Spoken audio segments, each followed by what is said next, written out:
नमस्कार मित्रों, आज का प्रसंग है आल्हा उदल।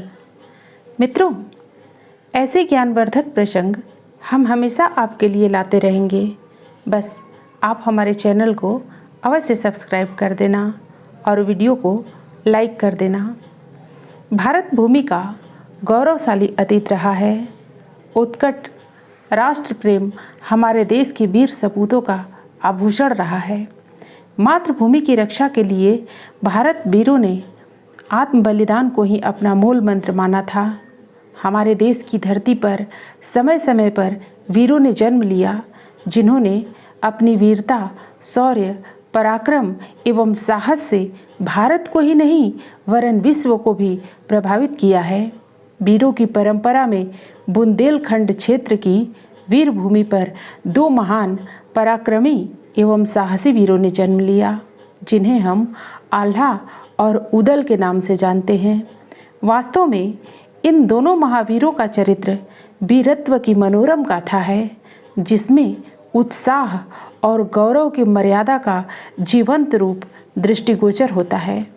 आल्हा और उदल सगे भाई थे। इनके पिता का नाम देशराज सिंह एवं माता का नाम देवल था। देशराज और वत्सराज सहोदर थे। माड़वगढ़ की लड़ाई में माड़वगढ़ के राजा कलिंग राय ने छल का सहारा लिया और रात्रि में धोखे से देशराज और वत्सराज को बंदी बना लिया और उनकी नृशंस हत्या करा दी। आल्हा और उदल के पिता के युद्ध में मारे जाने के बाद महोबा के चंदेल शासक परमाल के महल में उनकी रानी मल्हना द्वारा आल्हा और उदल का पालन पोषण किया गया। रानी मल्हना ने इन दोनों बालकों को अपनी संतान के समान ही प्यार और स्नेह प्रदान करते हुए इनका पालन पोषण किया। समय के साथ दोनों बालक किशोरावस्था की दहलीज पर आते आते बर्छी, बाण, कृपाण एवं घुड़सवारी की कला में दक्ष हो गए। एक दिन उदल ने अपने बड़े भाई आल्हा से शिकार पर चलने की जिद की। आल्हा और उदल अपने अन्य साथियों के साथ शिकार पर गए। दिन भर जंगल में घूमने के बाद कोई शिकार नहीं मिला। संध्या के समय आल्हा ने उदल को महल लौट चलने को कहा, किंतु दृढ़ निश्चयी उदल ने कहा कि भैया, बिना लक्ष्य भेद के वापस चलना वीरता का अपमान है, अतः मैं शिकार करके ही लौटूंगा।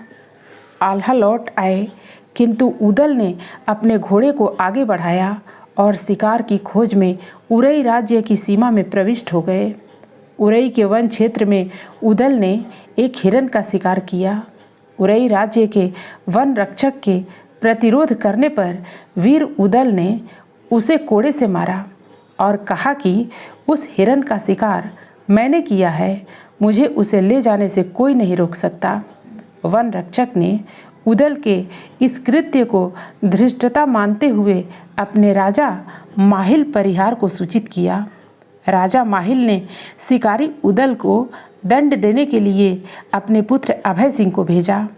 अभय एवं उदल में द्वंद्व युद्ध हुआ। उदल ने अभय को पराजित कर दिया। पुत्र की पराजय से खिन्न राजा माहिल आग बबूला हो गए। उन्होंने उदल के पालक महोबा के शासक चंदेल राजा परमाल से उदल की धृष्टता की शिकायत करते हुए व्यंग किया कि यदि आपका चाकर उदल इतना बड़ा योद्धा है तो अपने पिता के हत्यारों से बदला क्यों नहीं ले लेता।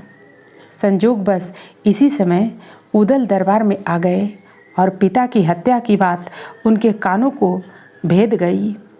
आक्रोशित उदल ने अपनी माता देवल के पास जाकर पिता की हत्या के विषय में जानकारी चाही। यद्यपि माता ने अपने पुत्र को युद्ध की ज्वाला से बचाने के लिए पिता की बीमारी के विषय में बताया, किंतु उदल अभी भी अशांत थे। क्रुद्ध होकर उन्होंने अपनी माता से पुनः पिता के हत्यारे के विषय में जानना चाहा। विवश माँ ने उदल को सारा वृतांत कह सुनाया। पिता की हत्या का बदला लेने के लिए उदल ने अपने चाचा ताला सैयद एवं भाई आल्हा के साथ महोबा की सेना लेकर माड़वगढ़ पर चढ़ाई कर दी। माड़वगढ़ के राजा कलिंग राय को उन्होंने युद्ध में पराजित कर दिया। कलिंग राय के अति विनम्र अनुरोध पर उसे क्षमा करते हुए अपनी अधीनता स्वीकार कराई। जगनीकृत आल्ह खंड में इन दोनों वीर भाइयों की 52 लड़ाइयों की गाथा वर्णित है। दोनों भाई एक से बढ़कर एक बहादुर थे। आल्हा धीर वीर एवं ओजस्वी थे। उदल उग्र एवं दृढ़ निश्चयी वीर योद्धा थे। दिल्ली नरेश पृथ्वीराज के महोबा पर आक्रमण के समय भयानक एवं विध्वंसकारी युद्ध में उदल वीर गति को प्राप्त हो गए। अब आल्हा का मन निराशा से भर गया। इस युद्ध के बाद आल्हा का हृदय परिवर्तन हुआ और उन्होंने आदिशक्ति की भक्ति में स्वयं को समर्पित कर दिया। मित्रों, फिर मिलते हैं अगली प्रस्तुति में। धन्यवाद।